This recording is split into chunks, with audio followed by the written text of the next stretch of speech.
Welcome to the Village Idiots podcast. I'm your Dungeon Master, Nathan. With me today I have Justin. Heyo! Emily. Hello. Nicole. Sup? And a very special guest for the winter episode, Dawson. What's up, sluts? We are a 5th edition Dungeons & Dragons actual play podcast. Usually at this point I say at the end of every episode I name a village idiot, but last week I didn't because we're doing something different this week. This week we are going to be taking part on a winter-themed episode, one-shot thing. So yeah, the next 3 episodes are a very special winter-themed event before we get into Season 2. So we are going to be doing a level 20 one-shot to wrap up 2020 and the garbage fire of a year it has been. Understatement of the century. Yeah, right. So to kick things off, let's have everyone describe their characters. Everyone roll initiative for me. Oh. What is that, a D20? 18. That's going to be a sweet, sweet 5. I got a 10. 19 for me. Fuck you, Justin. All right, Justin. I did not mean to.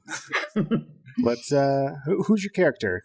My character, before I name them, quick side note is imagine a 1970s eccentric, androgynous rock god, basically. Mark Bolan meets David Bowie.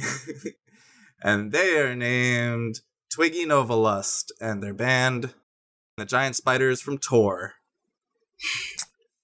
Novalust is incredible. I love that. That's very good. That's the end of the podcast. That's all we needed. Thanks, y'all. Hope you enjoyed this week's episode. We came here to make that joke, and that's it. So I'm a level 20 bard, class of glamour, because of course, insert gif of glitter spraying everywhere.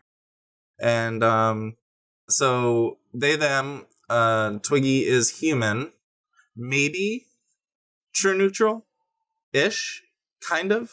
We'll see what happens. They've been claiming they've been 26 each year since their 26th birthday, but they're actually 31. They're 6 foot tall, slender, blue eyes, black hair, very glamorous. Oh my god, you do this so much. They dress in a military-ish kind of style, like a stage military style. Like Sgt. Pepper's meets... Think My Chemical Romance Black Parade. Yeah, sure. The Black Parade. I love that song. Dope. What's their class? Bard. Oh, you He said Bard. Bard. So many You said times. that. It's a I level was 20 like, bard, yeah. God, I feel like I still didn't hear the word bard. Just because you don't remember doesn't mean that everyone else didn't hear it. I just hear ocean noises when it's not about me. Ocean Man. I got you. Well, speaking about something that's not about you, Nicole, you want to go into your character? Yeah, so my character's name is Lottie Thornburn. You heard that right. Another Thornburn in this podcast. She, her pronoun. Level 20 rogue. She's a halfling. She's a criminal. She is a member of the Violet Rose, which is a criminal organization out of the barony of Talaria. And she is chaotic neutral. She's number 3 on the Mantle's Most Wanted list. Yeah. That's very important. I'm proud of that. Yeah, that's pretty good. That's a high honor. Is that a burrow thing, or is that like an Alari thing? Per burrow or the whole? Well, they would have them by burrows, but if it's on the Mantle's Most Wanted list, like not on Fellows' Most Wanted list or like the Archive's Most Wanted list, then that's continent-wide. So, yeah. So that'll bring us to Dawson. Hi. Who is your character? My character is Malekith. They are a soldier from the Yunti race. They were an officer, and they have left that for more adventuring. They are a level 20 cleric, and just kind of like an all-around badass. They're kind of badass about healing, really good in a fucking fight. And they, they're a little hard-boiled, but once you get under the shell and become one of their people, they will protect you with all of the venom in their fangs and all of the strength of their mace. Bingo bongo. I love that. All right. Emily, who you got? Oh, sorry. First, Malekith, what is their alignment? True neutral. And I'm sorry, I missed Lottie's alignment. Chaotic neutral. Gotcha. I should have guessed. It's a rogue. I choose it always because I was going to go chaotic evil, but like the last time I tried to play an evil character, I ended up being really nice, and I just suck at it. So I feel like chaotic neutral is the ultimate D&D cop-out. It is, absolutely. Yeah. Speaking of, introducing Iris.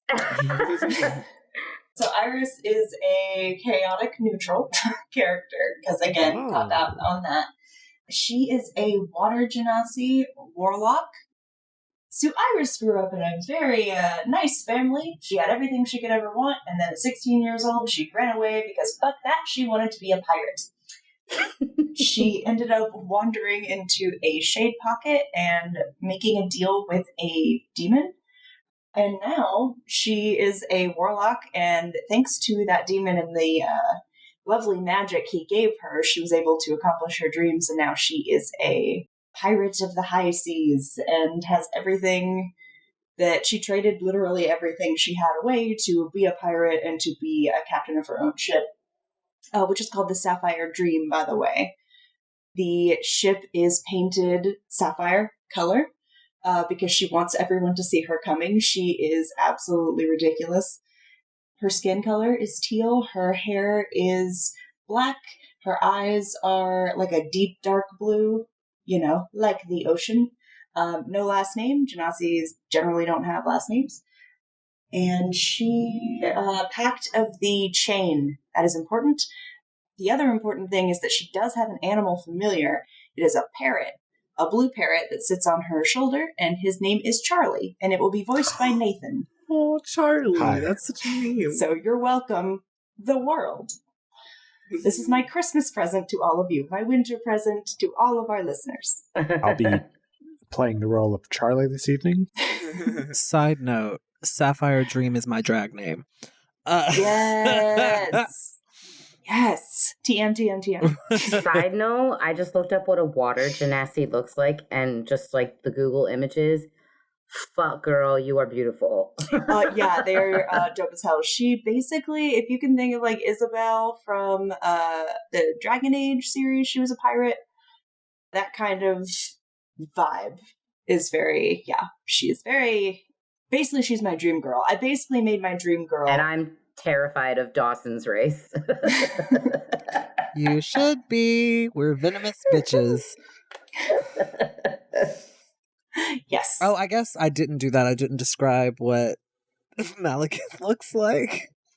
But That's fair. They are a Yunti with a snake head and scales that run down their shoulders and down their spine. They have a tail that they keep wrapped around their waist most of the time, and then the rest of their body is very human. Their eyes are a yellow with slit pupils, reptilian pupils. Their scaling is a black color that when the light hits it has a sort of rainbow sheen to it. It's sort of like an oil slick. Dope. Love that. Oh my god. I want you First of all, I am like actually terrified of snakes in real life. So like this is so fun for me. This is so fun. I'm glad you waited until we started recording to tell us that. Excellent. Next time someone comes on here, if they make a bird character, then I'm gonna lose my shit. I am shocked at the fact that Emily has a bird familiar because Homegirl does not like birds. They freak her out. Listen, I respect birds.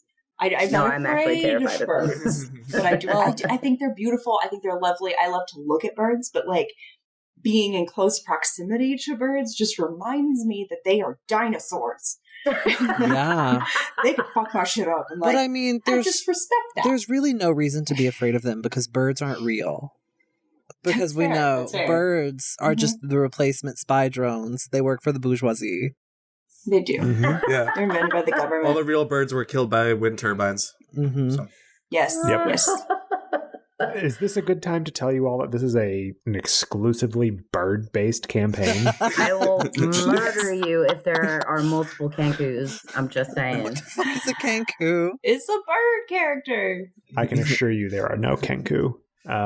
Charlie Bibmate.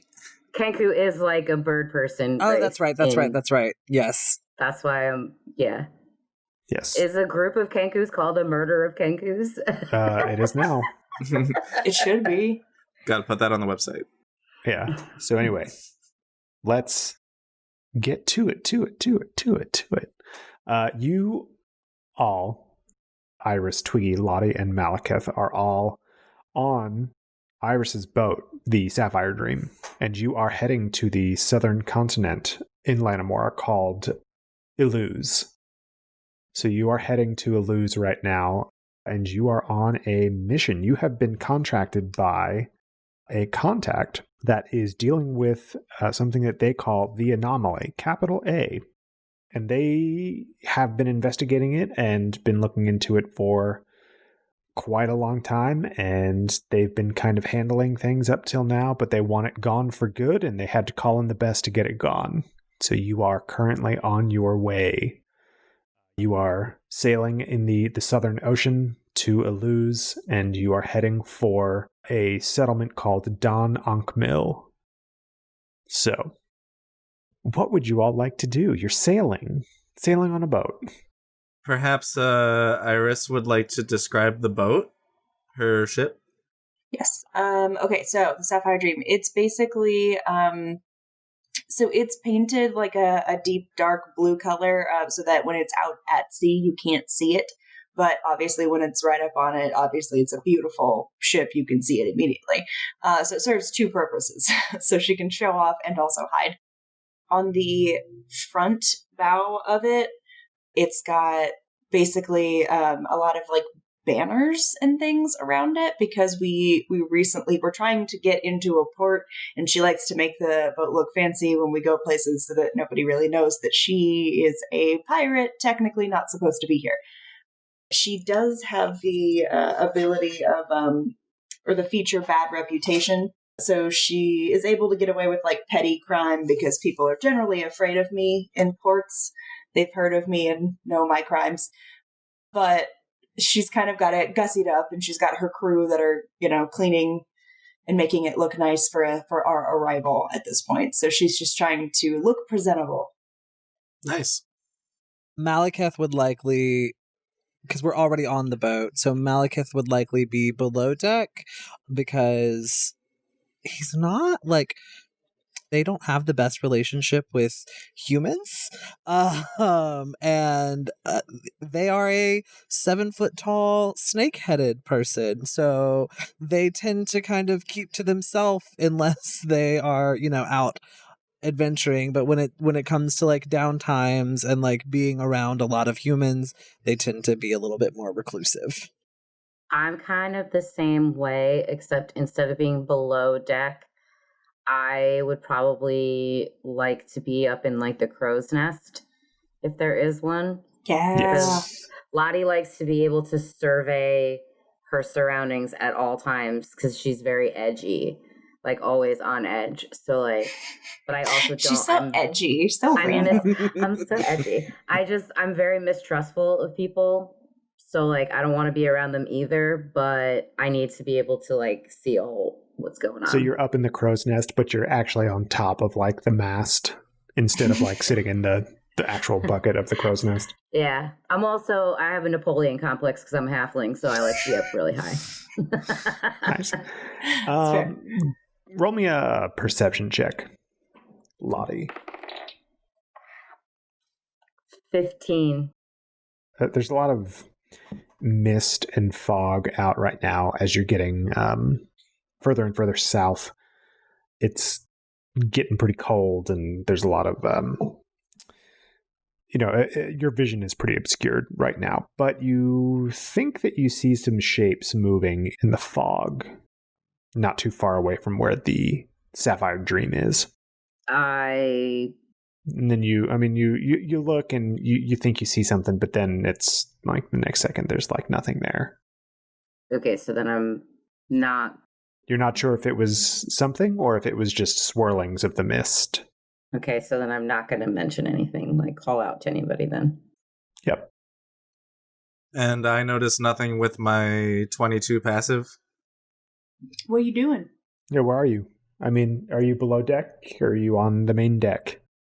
I would like to think that I am on deck in a hammock, being fed and having my wine held by my mage hand, my cantrip mage hand.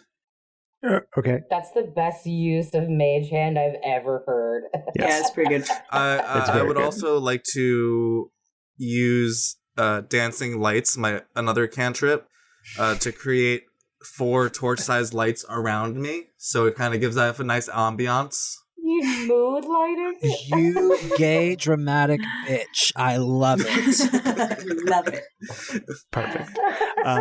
So from your... Yes, I allow that. All of that happens. No rolls. This is happening. No. Yeah, no rolls. That's fine. It's perfect. You gain... you all have like max hero points too, so I was going to give you more, but... Have we explained to Dawson what hero points are? And No, maybe we it's a haven't. good time to refresh the audience. Okay. For all of you listening at home, this being a homebrew podcast, I made some rules so that I get more cinematic moments out of my players, and it has worked pretty well thus far. And one of those things is hero points. So the way hero points work is each player has a pool of hero points that they can draw from to bolster their rolls. These are all level 20 characters, so you have 20 hero points. 1 hero point can give you +2 to any roll that you make. And you can use multiple hero points in a roll, and you can use it after you've rolled, but before you know the outcome of the roll. For instance, if, someone were in the crow's nest trying to see what was happening out in the distance, they could use some of their hero points to bolster their 15 perception roll to see what was going on. I fucking Just hate you. hypothetical. Because I totally forgot about the hero point thing. Always. Plus, I thought 15 was pretty good already anyway. We're level 20 at this point. Like a 15 roll is nothing. That's garbage. Listen. Some rookie numbers. I have a 0 wisdom, so that tracks. Yeah, you were just playing to your character's strengths. Yeah. I get it. It's fine. It was a hypothetical anyway. I wasn't singling anyone out. Mm-hmm. So, for instance, if this hypothetical character, let's call her Lottie, had they decided to use 2 of their hero points, they would gain +4 to their roll of 15. I see you, Nathan. I see you. And I'm coming for you. Now with a 15, you're not. Can't see me, Kevin. Listen! Why is everyone getting up on me? So, I have been the nicest I have ever been in my life. I have not said a word. I'm a guest in the Leave Freddie house. alone. Okay. so yeah, that's how hero points work. You can also use it for to trade for gold, but you all are at so high a level now, gold isn't really going to matter. It's really more for I'm the a lower pirate. levels. I have so much gold. Fight me on that. Okay. It's in my background. I'm the number 3 most wanted thief in all of the Lanamoran world, so... I have gold. I mean, it's nothing. Yeah, to we're me. not worrying about gold, but it's another thing that hero points can do. So anyway, from your vantage point in your hammock, in repose, Twiggy, you don't see anything, even with a 22 passive perception. Such an asshole. You said it was out into the mist, right? Right. Not Yeah, like it was- right around from- us. Yeah, from your high vantage point, you were able to see it, but if you were on the main deck, you need to have like eagle eyes to be able to see through the mist, if it even was anything other than mist. I was just thinking about that thing where the blind sense that I have, if it's within 10 feet of me, but it wouldn't have been. It would have been farther out. Yeah. Dozens of feet, maybe hundreds. Who knows? Just saying. And also being in the crow's nest or on the mast, you would be more than 10 feet above the water anyway. So even if they were close to the boat, I don't know that you'd be able to see it. True. I'm reaching at this point. You're a halfling, aren't you? Always reaching. Heyo. Now Dawson has joined in on the gang, and now every gang's all here. Everyone's done it. Jokes on the call. Just everyone's coming for me. I get it. So Iris, you doing anything? Are you manning the helm? You the helmsman, or do you have a helmsman? I have a helmsman, but I'm standing close by. She would be standing on the deck, like in a very strong stance with her feet shoulder width apart and her arms crossed. She's got her parrot on her shoulder. Her first mate, Robbie, who is a tiefling that she encountered when she first got the Sapphire Dream, and he said that he wanted to see the world, and she was like, all right. And he is a lovely person, however. He's not the brightest, but she would still trust him with literally the entire boat. In my notes. Justin, you know who I'm thinking of right now, name included, right? Okay. In my notes, I have written himbo. Yes. You literally just described my GBF, like, to a T. The name included, like, not even kidding. Perfect. You. I love it. I love that. I do know what you're talking about, and that's very funny. I want and him now to it's listen canon. to this now so It is bad. now canon. This is Robbie the Tiefling. He would be a tiefling too, I'm not Send gonna me lie. a picture of him so I can keep doing this. I will. So yeah, she's standing on the deck. She's got her first mate close by, and the helm's been going, and she's kind of just watching everything. She's got an eye on Twiggy, little confused, but kind of down with it. And then she does. I will say she saw Lottie scurry up the pole earlier, and I can't see her now.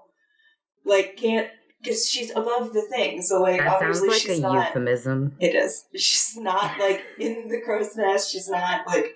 So I will say, she's probably looking around for Lottie to make sure she's okay or not getting into anything weird. Do you want to roll a perception to see if you can find her? I have a 17 passive, but yes. That's Are you trying to a 1. I crit myself.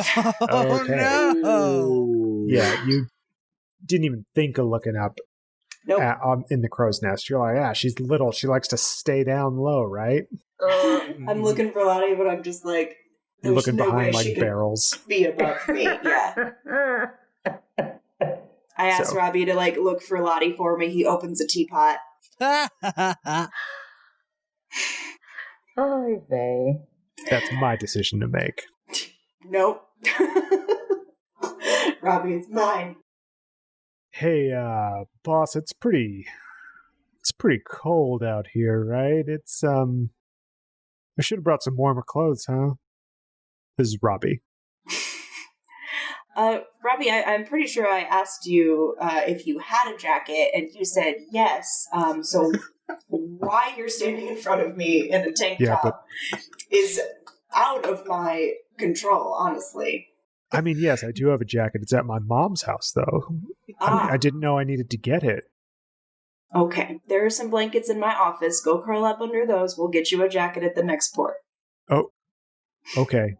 He runs off and goes to get a blanket. He comes back and he's got like the biggest, fluffiest blanket that you've got.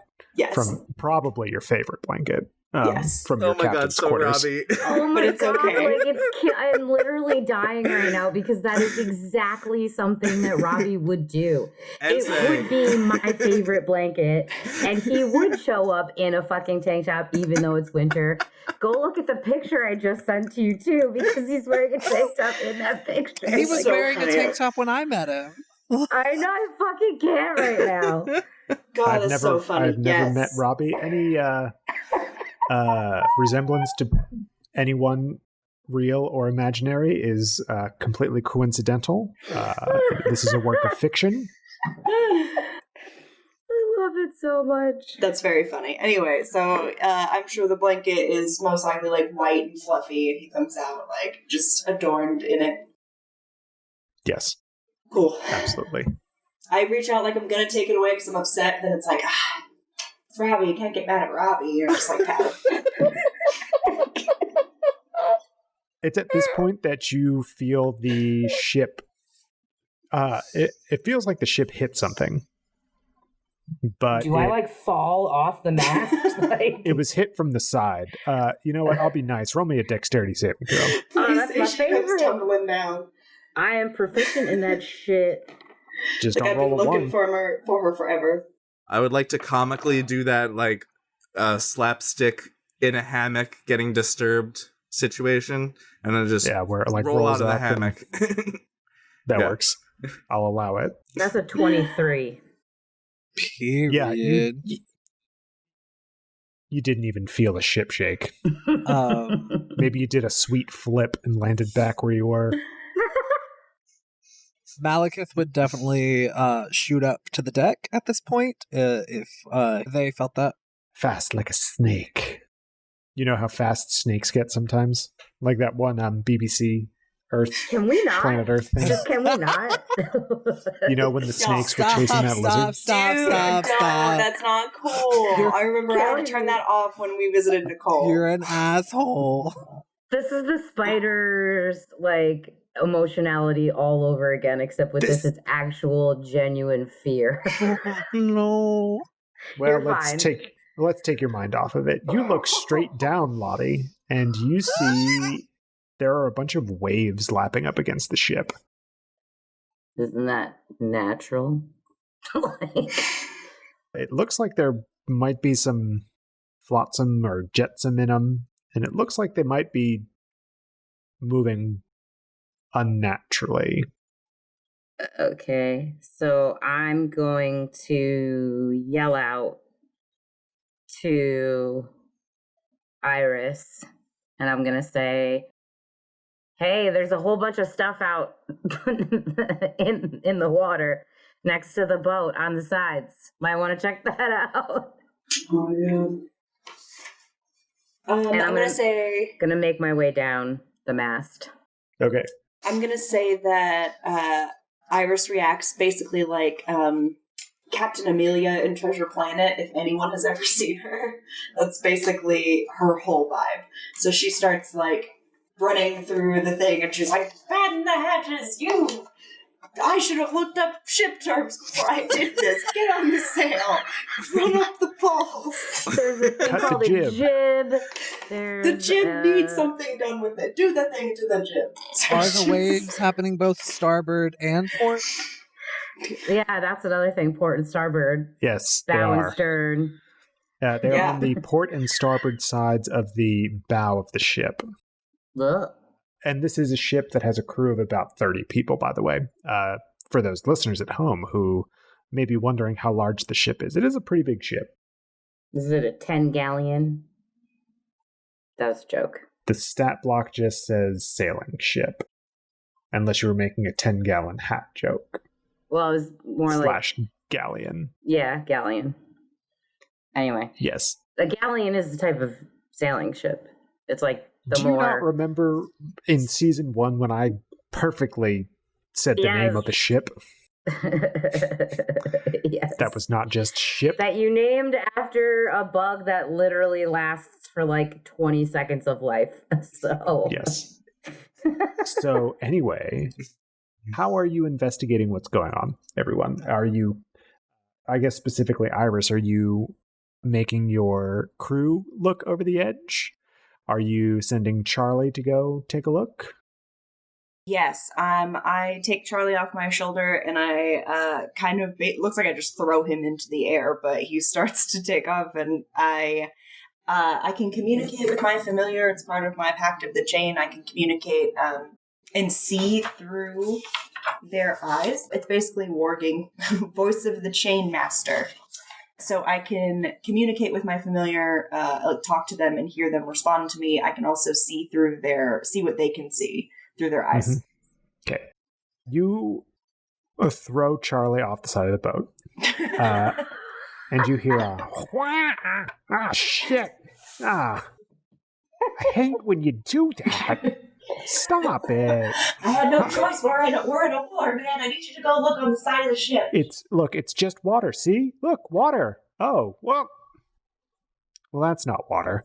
And you see some suits of armor, it looks like, in the water, and some tridents. Are these like mer people? There are no people. You just see suits of armor and tridents kind of floating on the top of the water. Can I roll, as Iris, a history to see if I know anything about, like, tridents, armor, invisible people with tridents, like, mer people? Like, is this something that I've ever heard of in my world?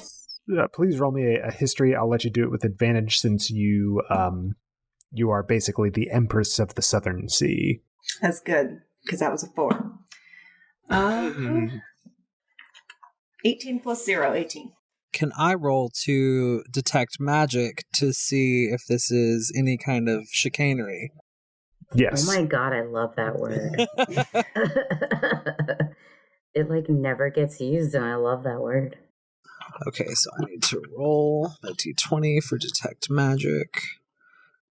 That would be a 14. But do I have any...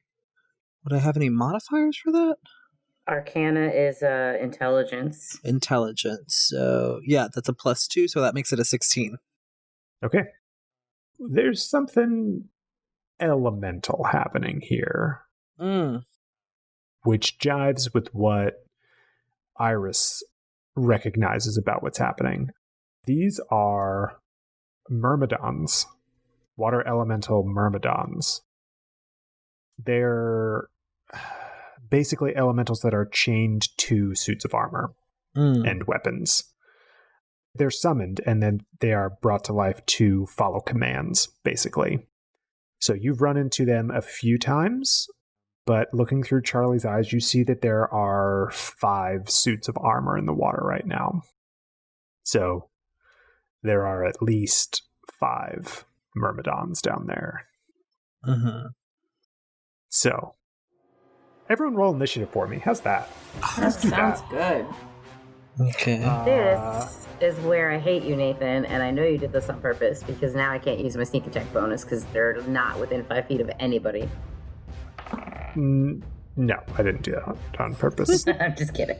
Okay. You're halfway down the mast, by the way, Lottie.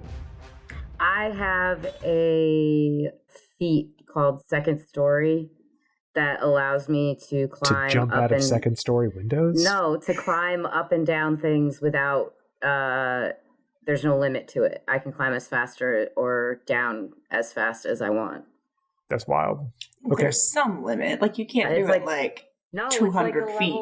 It's like a level 18 or 17 or something feet that it says I don't expend. There's no limit. I can climb as fast as I want. No movement. That's scary. Right? So you're a spider. My initiative is 22.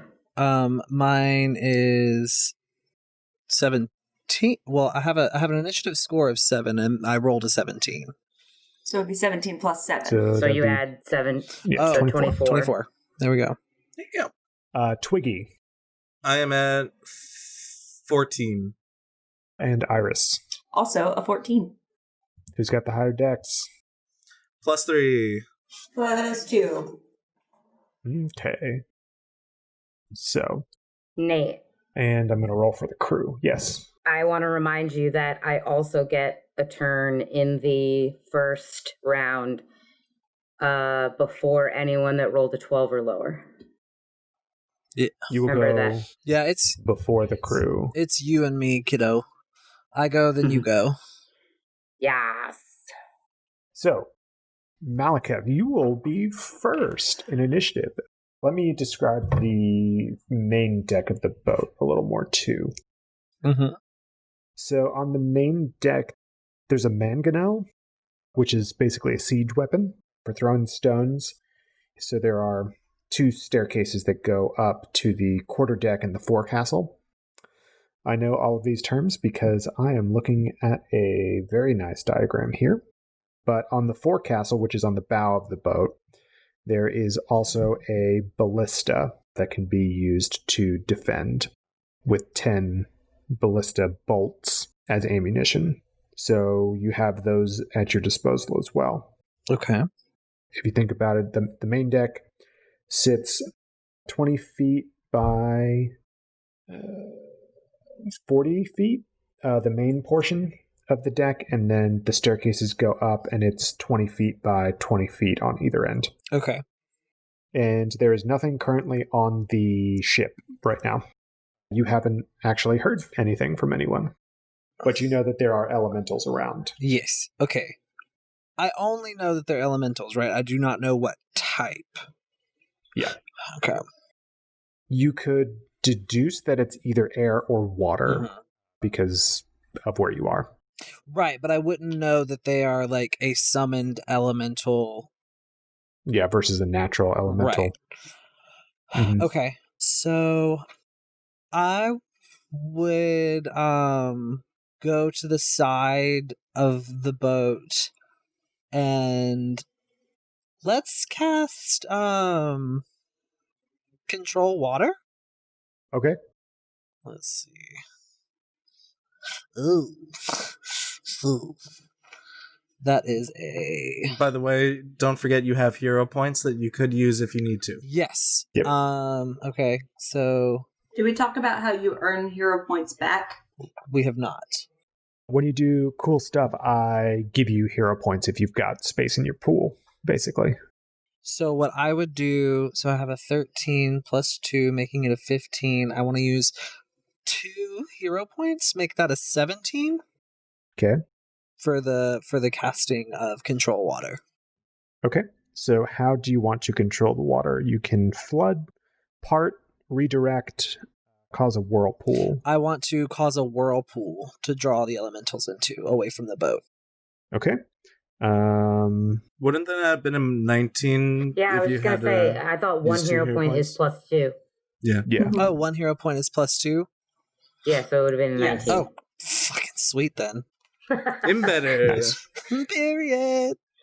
All right. So I need to have these elementals do some athletics checks to try and get away from this. What is your spell save DC? It'll be 8 plus wisdom plus your proficiency bonus. Wisdom modifier. So my proficiency bonus of plus 6 plus 8 plus... What was So it? 15. 15, yeah. What is your spellcasting ability? Is it intelligence or wisdom? I thought it was wisdom for a cleric. When I did the detect magic, I was told that it was intelligence, which is a plus 2 for me. But if it's wisdom, it's a plus 1. Okay. Well, anyway, one of them succeeded and 2 of them failed. Of the ones that you were able to cast it on.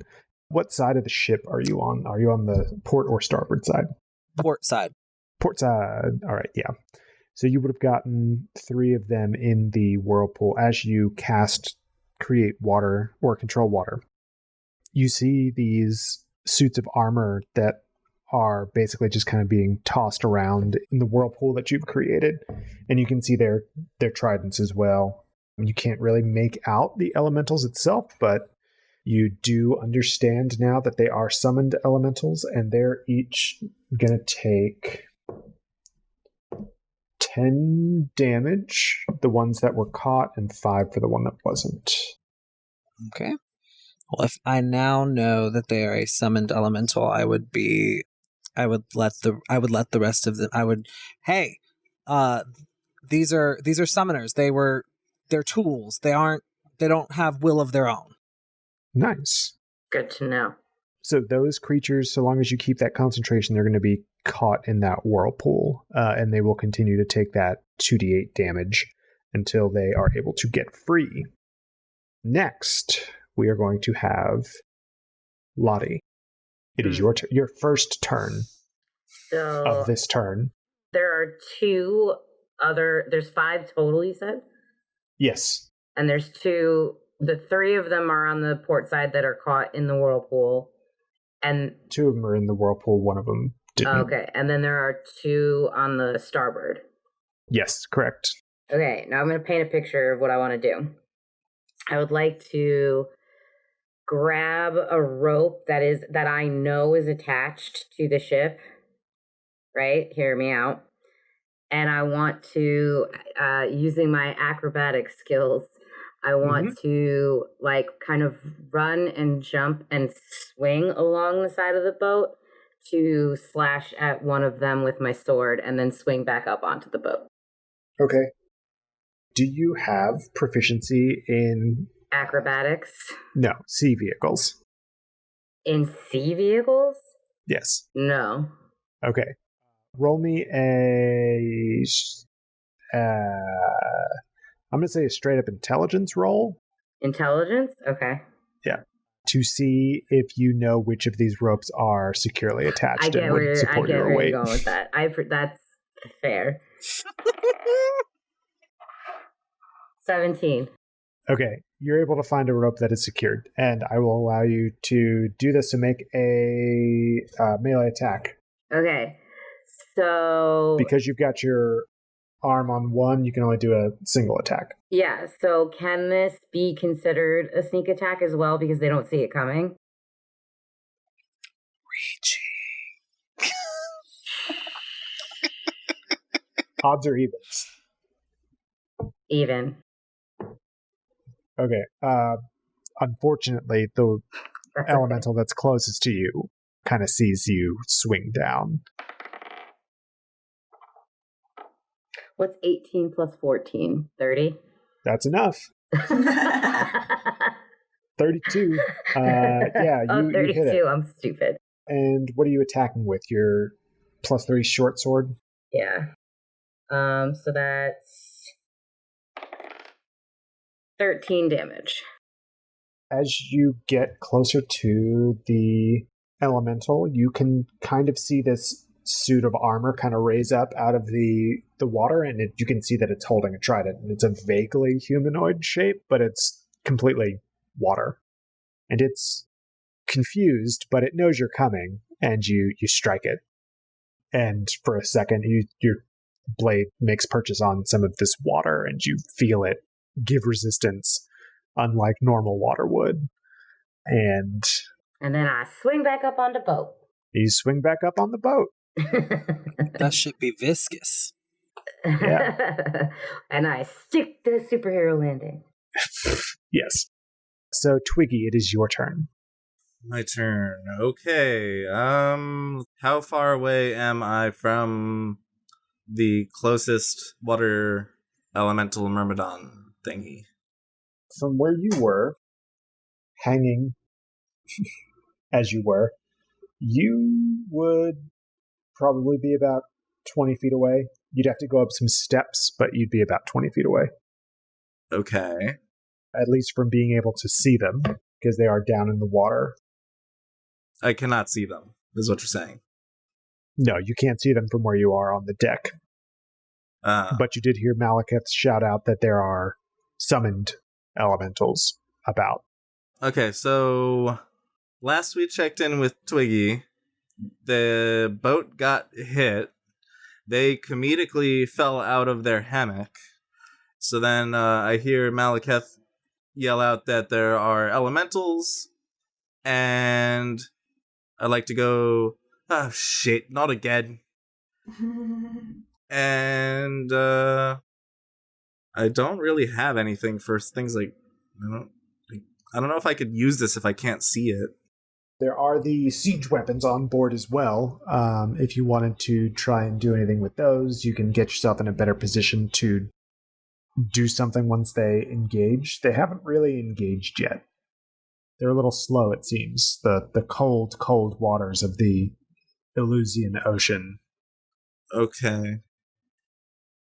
I guess just like move to kind of cover and prepare an action. You can ready an action. What do you want to ready? Arcane Sword. 7th level spell. Okay. So what is the trigger for this if something gets close to you? Yes. Oh, and I would like to use my I'd like to use a bonus action to grant bardic inspiration to who didn't go? Iris. Ooh, thank you. Okay, what's your bardic inspiration? You get to add a d12 to one of your rolls if you choose to. Yep. Damn. Good night. So, that will bring us to, actually, Iris's turn. Iris, what would you like to do? Woof. Okay. So there are some of the elementals that I can see. We said 3 of them are in a whirlpool. Yeah. So 2 of them got caught by the whirlpool and are still currently in it. One of them was able to escape the whirlpool but took 5 points of damage. Got it. And how many? So right now there's like 3, including the one that got free, like 3 left on that side? No, so 2 of them are stuck in the whirlpool though and will be held there as long as I hold my concentration. So there's 3 on the port side, 2 are in the whirlpool, and there's 2 on starboard side. One was just struck by Lolly's short sword. Lottie. Not Lolly. Lottie's short sword. Okay, got it. So on the side where Lottie just tried to attack, I'm going to use... Yeah, you see her swinging all over your boat. I don't know how you feel about that. Probably not great. She's tangling shit. Also, this is the first time you've seen her since you've been looking for her. That's just funny. Just a point of order. I've been looking for her like super low behind crates and stuff, and she comes swinging through the air. That was like what I was picturing in my head was like an Errol Flynn, like Tarzan / Pirates of the Caribbean moment there. There you go. Yes. So I'm going to use one of my spell slots, which is important because I only have 4. And I'm going to cast, I'm not going to use the full name because trademark, but I'm going to cast Black Tentacles. And basically, I can read the full thing if that is easiest I know what it does. for you. Okay. No, describe it. Okay, so basically, black tentacles come up out of the water and wrap around the elementals. Okay. What is your spell save DC? My spell save DC is 19. 19, 19, 19. Okay, so you're aiming for the 2 on the starboard side then? Yes. Okay. So these inky black tentacles kind of fly from your hand, I imagine. What is your spellcasting focus? Did we talk about that? My focus is one of my swords, I think you said. Right. All right. So you poke, you draw your scimitar and you point it out towards the ocean. And as you point, this inky black mass comes out of the scimitar from the tip. And it lands... Just the tip. And it comes out and it lands in the water. As it hits, it kind of like explodes into this writhing mass of these tentacles. Both of the elementals on this side have been captured in it, and so they will take full damage. Yeah, this is a 4th level spell, but I'm casting it at 5th level. Yep, so 3d6. But they also are restrained. Mm-hmm. Attack rolls have advantage, and their attack rolls have disadvantage. And they have disadvantage on dexterity saving throws. Okay, so roll the 3d6. Let me know how much damage we got. Can I add the Bardic Inspiration to my damage roll? No, you cannot. Stupid. I'm pretty sure it's just for attack rolls, ability checks, and saving throws. 13 is the damage. Okay, so that will be your turn. Do you want to move anywhere? Do you want to tell Charlie to do anything? I want to tell Charlie to go up to the crow's nest, which is very funny, because he's a parrot. And I need him to go up to the crow's nest, keep an eye out, but also, like, stay safe. I'll do my best. Seriously, Squawk. Charlie, if you die, I kill myself. Stay safe up there. You know this. This is our pact. You know I come back, right? Doesn't matter. Oh, squawk. Bye. Squawk. Worth it. I love Charlie. So you see Charlie up on the tip of the mast now. And that will bring us to Lottie's second turn. Yeah, I forgot about that for a second. So you have just swung through the air. You see, as you were swinging through the air, you saw this like massive black tentacles fly through the air. You see Twiggy kind of getting in position, doing some sort of like Doctor Strange type thing. Love it. And Malekith is making whirlpools. You just vibing. You can now see the whirlpool having swung to the other side. I imagine you went from the stern to the bow. Yeah. So you can see that 4 of the 5 elementals have been restrained. There's 1 that has not been restrained. So with the other elemental escaping the whirlpool, it escaped the whirlpool, but how close is it to the ship? It's not far away from the ship, I'll say. It's about 10 feet away from the ship. Okay. So there's still 1 in the whirlpool? There are 2 2 in the whirlpool. 1 is 2. free, and 2 in the tentacle mass. I am going to fire a short bow arrow at the one in the whirlpool. Oh, that's right. You landed back on the boat. I forgot. I was like, you can't use a bow with 1 hand. But no, I put the rope in my teeth, and I was like swinging. Can you imagine? Those are some strong jaws. Your dentist must hate you. Let's do that. Let's just fire. I can't do much of. This is not the combat that rogues are good at. Yes, I'm just gonna fire at them with my short bow. Okay. Specifically, one of the ones in the whirlpool. Okay. Because that's like about all I can friggin' do. Does an 18 hit? Meets it beats. Spoiler alert. Their AC is 18. That is 6 damage. 6 damage. Excellent. Good. Yes.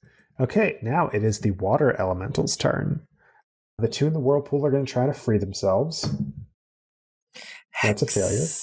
Hex. And that's a failure. Yeah! Fuck you!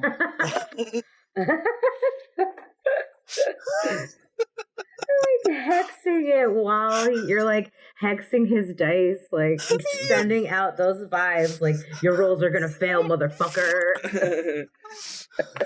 Fuck your saving rolls. Yeah, they both take damage because of that. So both of them take damage. Now I need to do saving throws for the tentacles. Can we talk about how funny it is that water elementals are essentially drowning in a whirlpool right now? It's very good. Well, they're getting knocked around. I imagine they're like knocking into each other. Oh, yeah. And so the ones in the tentacles also do not free themselves. So I will just roll damage for them. So they each take 9 damage. So then the 5th elemental, because it's not restrained, is going to... It kind of backs down into the water you see for a second, and then it kind of shoots up, kind of like a cannon, and just lands on the deck of the ship. Yes! Yes! This is where I shine. Very close to where Twiggy is, actually. Does this elemental, like, do I need to go ham on it, or? The elemental doesn't look to be threatening. It's not in like an attack stance, I'll say. Oh my god, did we just attack a group of people that were like not gonna attack us? Oh no, they were attacking the boat. He can say roll for initiative, so that's like automatic response to combat. That's fair. Well, it's also a nice little way to figure out exactly how you all handle things in order. Okay, so oh wait, never mind, it's not my turn. So yeah, the elemental is not in an attack stance, you see. Do you speak Gnomish, Twiggy? I have a first level comprehending languages spell. You didn't pop it off though, did you? No. Okay. You hear what sounds like a drowning gnome talking to you, but you don't understand what they're saying. I'll let you take a free action to talk to it if you want. But I don't speak. No. That doesn't mean it doesn't speak common.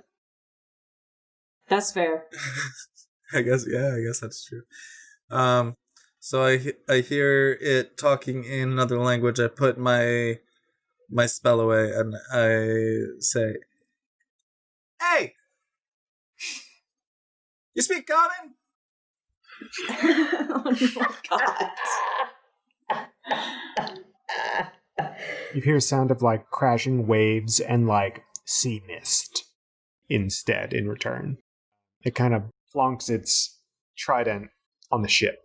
So it like kind of taps the trident on the ship. But not attack. Not attack. I don't like that tapping. So that's a no then. Not on my ship. Not on my ship. We just clean that floor. Okay, at this point, that is the water elemental's turn. They've all have gone. And now it's the crew's turn. Oh no, not the crew. Yes, the crew. That's why I have them. Iris, what would your crew do in this situation? I didn't realize I had to go with what the crew Well, I did. mean, just a general I like misunderstood. you're the captain. What is your like general modus operandi for this type of thing on the If Sapphire I were Dream? a ship captain, Probably wait for their orders from their captain, right? I'm saying if I were a ship captain, what would Mhm. I tell my crew to do in a crisis? This is fun. I would say that I would have some of them, I guess, go below and like start to get provisions ready in case we need to like get off of this ship or if we are thrown off of this ship. I would assume we have some sort of floating material and or like lifeboat situations, little, dinghy boats. So whatever needs to be done to get those ready, I guess, would be what some of them are doing. And then I would say a good amount of them probably attack this thing that has gotten on the ship. So I'm let's a say- pirate, Justin. So about a third of the crew takes to attacking this water elemental that has just come up on the ship. And they do that. All of them miss. They're all kind of terrified. I just did one roll for all of them, and it wasn't high enough for my arbitrary... That's not fair. One roll for like 15 people? 10. Still seems... The crew are sparse. commoners. Oh, that's fair. Their stat blocks are commoners. Minions. Minions. But it does not appear that the elemental is moving to retaliate, which is going to bring us back to the top of the order with Malekith. What would you like to do, Snake? Snake. I was going to say Snake Boy, but then you use, they, them pronouns, so I can't exactly do that. What are you doing, Snake Bay? Snake Bay is good. Snake Bay. There we go. I am Got your it. Snake Got Bay. it. Snake Bay. I, would definitely notice the fact that they're not attacking and attempting communication, but I don't have any way to fucking communicate. No, I have the command spell, but I don't. Could I Command him to speak commoner. Right, like could I command them? They are an elemental, a summoned elemental speaking the language of whoever summoned them, I'm assuming. Is that how that works? I should know how that works. I am a cleric. I learned this in cleric school. Maybe a history roll? Yeah, roll me History, see what I did there? Arcana, history, something along those lines. So let's roll. That would be a 4. Nope. So Nope, I know they don't nothing. remember. I don't remember shit. Okay. Oh, I should have been drunk that day. You're kind of shocked from the cold air out from below deck, and you're Your snake brain isn't working as quick as it usually does. Your snake brain. Spray. Captain, do you know anything this thing is trying to communicate? It's not attacking. I would imagine it's on my boat, so it's attacking. I mean, like, I'm not. You expect me to just stand back and let these elementals run the ship? What exactly is your plan here? They're not running the ship. We have the majority of them captured. If this one is trying to communicate with us, we could maybe figure out their actual goal. And that's when I shout out, "Hey, how do you speak now?" I was just going to say, in a crew of 30, one of them's got to speak now. Does anyone respond, Nathan?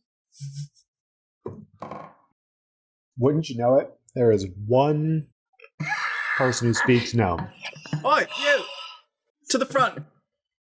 Praise. They sheepishly come up to the front and stand in front of this elemental that kind of towers above them. And it does its gnome drowning sounds again.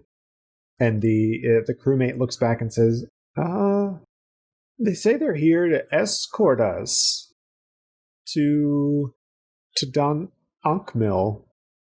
Is that where we were going? Sidebar? Yes, that is where you were going. Okay. Do you all drop concentration on the tentacles and whirlpool? I absolutely do. Okay. Yes.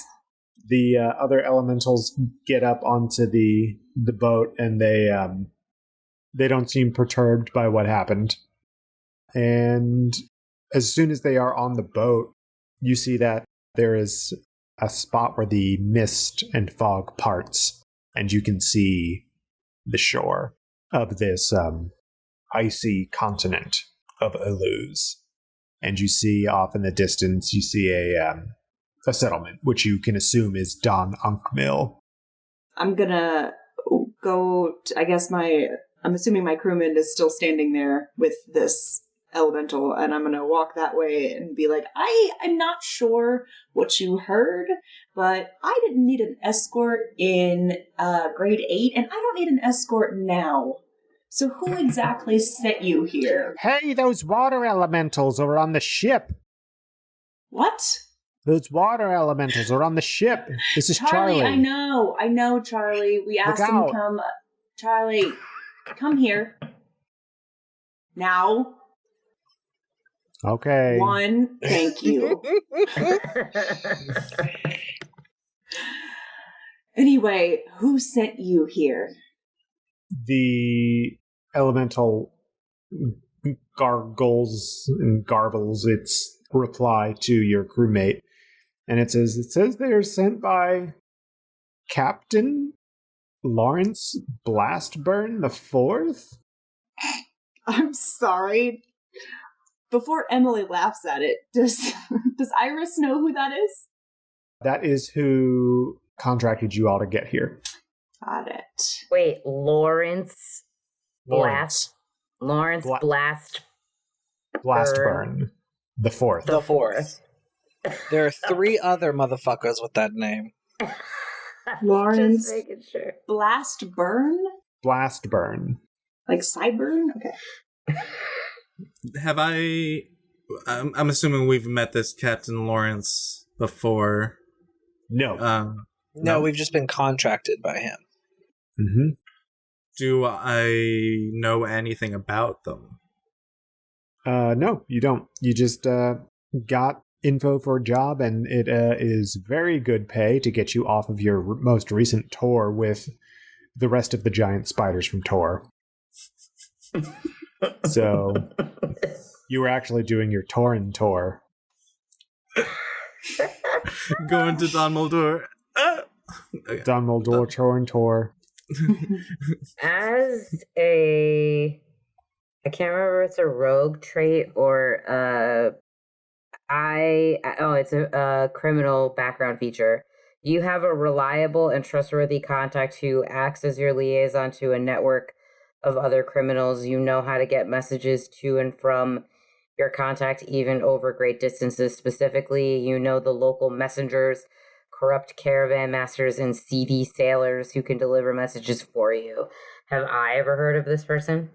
You've heard of them, but you haven't actually met them. That's what I meant to say. Have I or met seen them. Yeah. Okay. Yeah, you've heard of them.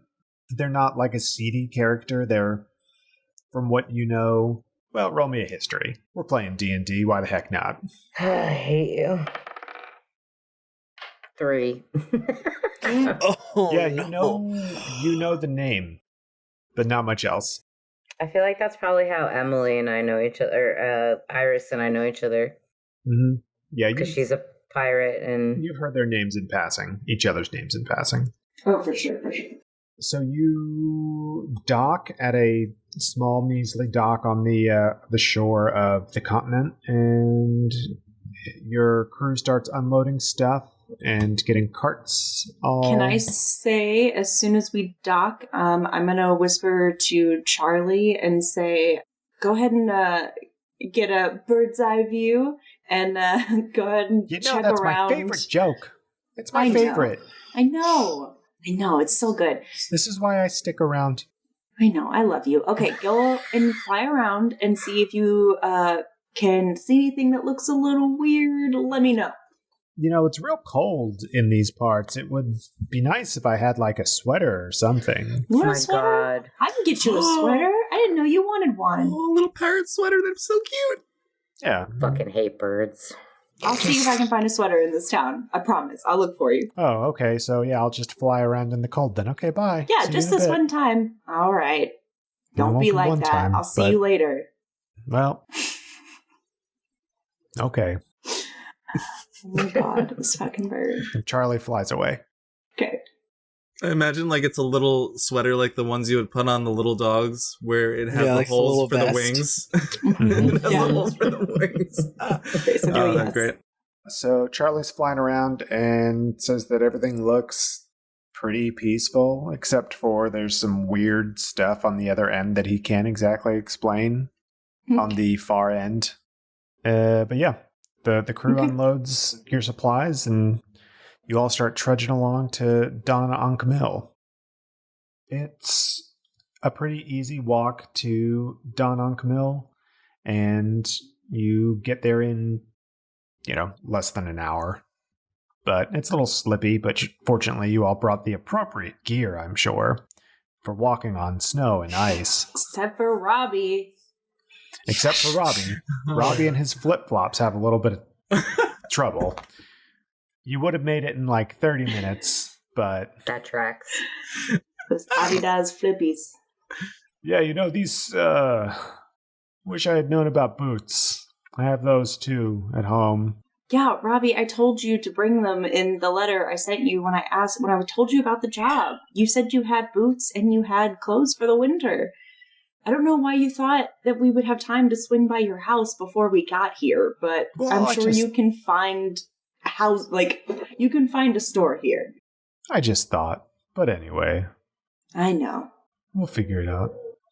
So anyway, you arrive at Don on Camille in not so much record time, thanks to Robbie. And you are greeted with what looks to be dwarven design, which makes sense because this is a Don. D-H-A-N. Don. Ah. Which is basically a dwarven fort.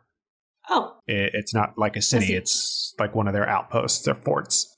There are a few other notable Dons about, but this is the southernmost Don, and it was abandoned for a while, And now it is run by this Captain Lawrence Blastburn, the fourth. So the Myrmidons, the elementals, they walk you through the gates, and they lead you all the way up to what must be the captain's quarters, for lack of a better term. They just wait outside. It looks like they've done their job and they are now posting up to keep guard. Do not like this. As I'm walking up to the front door, I instead conjure my mage hand in front of me to knock on it while I'm approaching so I don't have to really do anything. Okay, you knock on the door. Such a diva. I love that move. I get to the door basically as it opens. Yeah. As you are looking around the camp as well, this repurposed fort, you see that it looks like there's some sort of military encampment here. Things feel like battle scarred and really heavy. Like there's a heaviness in the air and a tension on a lot of the faces of the people running around. There are lots of like kegs of gunpowder about, and treason and plot as well. Yes, gunpowder, treason, and plot. Just buckets of it. Buckets of treason. Yeah. But it looks like there have been some breaches in the wall recently that are currently being patched up as well. So there are masons who are working to fill up gaps in the wall on the south side that goes further into Iluz and the wastes beyond. Malekith is definitely taking all of this in, and it's definitely putting them a little bit more on edge as a warrior and officer who has been in many wars. He recognizes this sort of situation, and is on high alert. I would say the same for Lottie, being just cautious and suspicious about every situation she enters into, has also taken stock of everything around her. Mm-hmm. While I notice everything around me with the 22 passive perception, I look like I could care less. So. This bitch. Let me just casually remind you that I have a 22 passive perception. Thanks. Yeah, Tweety, I was just about to get to what you see. But I just don't give a shit about any of it, so I'm never going to use it. There's a lot of like broken glass, it looks like, from some sort of like ornamental figures on the ground. Like, it's like stained glass, it kind of looks like. If you imagine if you smashed a glass ornament for like a holiday tree, there's a lots of that sort of debris around. There's some glitter just on the ground, kind of out of nowhere. A lot of it congregates around this hole in the wall, and it looks like there's like food residue at like the corners of the wall, like whipped cream and gravy and kinky stuff like that.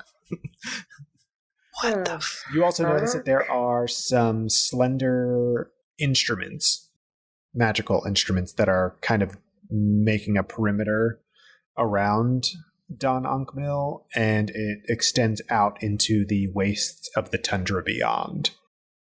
You notice that as you were walking up. Okay. First of all, I would like to put my arm in front of Robbie, as if to like mom arm him in front of the broken glass on the ground and go, "Hey, watch your toes with the flip flops. Don't get cut." Flip-flops. Oh, that's okay. Thank you. I've got calluses that are so hard and hurt so bad. Literally did not need to know that. I've got a bunion that you should really take a look at. It's great. Robbie. Shh. Remember we talked about like head thoughts and mouth thoughts? They're different. Yeah. You're right. I'll talk later. Good job. We had that same fucking conversation. I can't. So Tweety knocks on the door to the captain's chambers, and you hear a gruff voice from inside say, "Enter." Before we enter, can I use? I have Eldritch Sight as one of my invocations, which means I can use detect magic at will. So I'm gonna just before we enter, just detect magic in general in my area. Don't really want to get booby trapped. There is so much illusion magic happening right now. Oh, is there now? Woo! Like, that's the overarching thing that's happening. You kind of flick that switch in your brain to like cast detect thoughts, and you're just hit with a wave of illusion magic. Not detect thoughts, detect magic, but yeah. Yeah. So what I'm going to say happens is I stand in front of the door. I do detect magic for a second. I like mom or everybody. I do detect magic, and then I spin around, and I'm going to say, quick tip before we go in here. Look around. None of this is real. Let's go. And then I go through the door. I didn't say that everything is an illusion. I just said that you sense heavy illusions. Like none of this is real. I sense heavy illusion magic. Like none of this is real. That is a The way she that said she's- it was the way, the way she said it, though. Yeah. Like, it wasn't, Okay. like, I said it the way she says it. She's being hyperbolic on purpose. Yeah. God. Okay. I would like player knowledge, character knowledge. Enter. Hello, is anyone there? I say, come on in. I said I go in. Malekith is gonna like duck in behind and like stay like very close to Iris, like at her shoulder, just behind her. You all enter the chamber, and you are greeted by Captain Lawrence Blastburn IV himself. You know, because it's on a gilded plaque underneath a painting of Captain Lawrence Blastburn IV, and that same creature is standing in front of you. It is a GIF. GIFF. I don't know if you ever encountered a GIF before. I think it's but pronounced this is GIF. No, it's a GIF. I had GIF to do it. Are hippo humanoids. What? Hippo I'm Yeah, sorry, they are. what? They are I have to hippo look this up right now. humanoids. That's amazing. I did not know that existed. I love that. I'm sorry. Oh my god, that's so awesome! Yes. Oh my god. This is... Well, it's about time you all showed up. I was waiting for you for quite some time. Welcome to Dononk Mill. I hope that you can solve our anomaly problem. Y'all, this thing is amazing. How tall is Oh this my god, thing? so good. Not quite as tall as Malekith, but like 6'8", we'll say.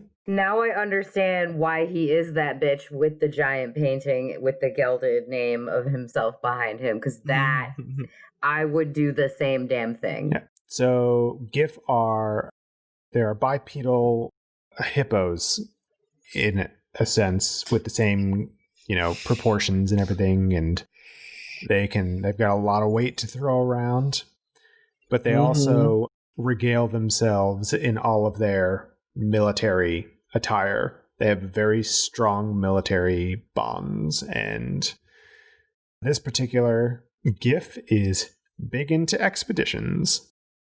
So, being that he is in his military regalia, and I am, of course, in mine, what is the relationship of Yunti and GIF in this canon?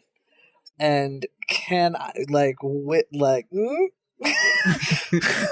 I don't That's know a how good to question. feel about this. Like, am I, chill with helping this bitch out, or am I gonna be asking for some extra money because he been doing my people wrong? Basically, is he wearing a red coat or a blue coat? Like, are we mortal enemies? Right. Like, have we done battle? Have we been allies? Have we been neutral? GIF and Yuan-Ti probably do not overlap that much in their territory, so you probably wouldn't have any immediate beef with him. So would it be more just like a respect kind of thing? Like, oh, hey, you are also a punch person. You also like to do war. Check I out see you too do war. Check out all my medals and my epaulets. Yes. So, Yeah, he's got tons of medals pinned to his parka that he's wearing. That's also in a military style. So Twiggy wears a military style costume. It's like a stage costume, but it's That's so funny. Oh, y'all are hella offended now. it's very eccentric. So I would like to walk up to him and I would like to kind of just go, "Oh my god, I love that color scheme. You gotta hook me up with your designer." The designer, my dear boy, this is the military attire of the GIF warriors. I mean, this is truly not for one of your stature or your what do you do again? I lean in and kind of nudge him, and I'm like, "Every costume designer's got a price, right?" Well, this isn't a costume. I will ignore that for right now. But anyway, I'm glad you're here. I would like to grab Twiggy by the collar and kind of like scooch them back. Like, this is not what we're doing right now. Nope, we're just gonna reel it in. Don't insult a soldier, Twiggy. I am very glad that you are here so that we can get this anomaly under control and I can continue training for my campaign. We can't very well get anything under control with no information. What do you have to share with us? Well, I'm glad that you asked. Here, I'll be right back. And he goes into another side of his chambers. He goes behind and gets into a closet or wardrobe. And he pulls out something that you can't see immediately. Malekith has like one hand at the ready next to his mace. And he says, I don't mean to alarm you, but this is what we're up against. And he slams a snowman head on the table. I jump. Are we talking like giant snowman from Frozen thing? No, it's like a snowman head, like a happy-looking snowman with a carrot and everything. 2 coal eyes. Oh, so it's happy looking. It's not like Grim Adventures of Billy and Mandy snowman. That's indeed. I was going to be my next question. Doctor Who kind of snowman. And he says, this is what we're up against. I hope that I've got the right people on the job. So we're going to fight Olaf? I look at it and I go, Ice? Ice? You called me here to fight Ice? All due respect, Captain. That's a snowman. Yes, and this is the most terrifying thing that you'll ever see in your life, soldier, I assure you. As soon as he says that, you hear a crunch because I have taken the carrot nose and I have taken a bite from the carrot. Oh my god. Well, anyway, on that note, that is where we're going to end this episode. Well, thank you all so much for tuning in to the Village Idiots podcast. I hope you had a great time listening. I had a great time DMing, and I hope my players had a great time playing. Yeah. At the end of every episode, I name a village idiot, and man, I don't know who the village idiot is going to be. I think it's probably going to be me. I don't know why, but I'll come up with it next episode. Justin just ate the carrot off the snowman face. How is that not... That doesn't have any big consequences or anything. Yeah, I should get inspiration for that. That was great. Yeah, you know what? Sure, go ahead. You got inspiration. Amazing. Amazing. So yeah, I'll say I'm the village idiot because, you know, it's hard to really fuck up in the first episode. So I'm the village idiot this week. But yeah, if you want to dispute that fact, you can reach out to us on social media, right, Nicole? You can. You can find us on Twitter at Village Idiot Pod. You can also talk to me personally at Nicole the Nerdy. You can find me at JRoma20. I'm at Neurotic Good. You can find me at Village Idiots DM. You can find me at AU Plated Garbage, as in golden plated garbage, because I'm trash. Oh. Do you have anything that you would like to plug for our listeners if they want to find you anywhere else, Dawson? Yeah, so if you are, adult people and you are, looking for things that you might have missed out on in sex ed, which is, let's face it, severely lacking in this country, or just looking for a little bit of education on kink and things like that, I will be starting a podcast with one of my partners pretty soon called Sex with Vex, where we discuss loads of different topics, everything from virginity to ball gags and everything in between. So hopefully we'll see you there. And I'm glad we're under the explicit tag. Spectrum. That spectrum is amazing. Oh, I love it. Spectrum. Yes. Truly. That's a Venn diagram with a lot of crossover. I think you pronounced circle wrong. Nice. We, as the Village Idiots, also have a website that you can visit. It's villageidiotspodcast.com. Lots of cool stuff up there, like our artwork, the About Me section. different links. My favorite link is to our Patreon. Speaking of Patreon, want to hear more from your favorite idiots? Well, you're in luck because we have a Patreon. For just a couple bucks a month, you'll have exclusive access to some DM insights with Nathan and behind the screens, listen to Nicole and I BS and What's What with Dilly and Dally, and even a mini prequel campaign set in the world of Lanamora. If a subscription to our Patreon is too much of a commitment for you, we'd love if you could leave us a quick review on iTunes. If you enjoy the show, tell your friends about us. New episodes come out every other Tuesday, so stay tuned. Yes. Please stay tuned so we can figure out what the hell's up with these snowmen. And why they're so dang scary. Darn it. Crunch, crunch, crunch. Yes. So anyway, thank you all so much for listening. I hope that you tune in next week when we are back for winter episode part 2.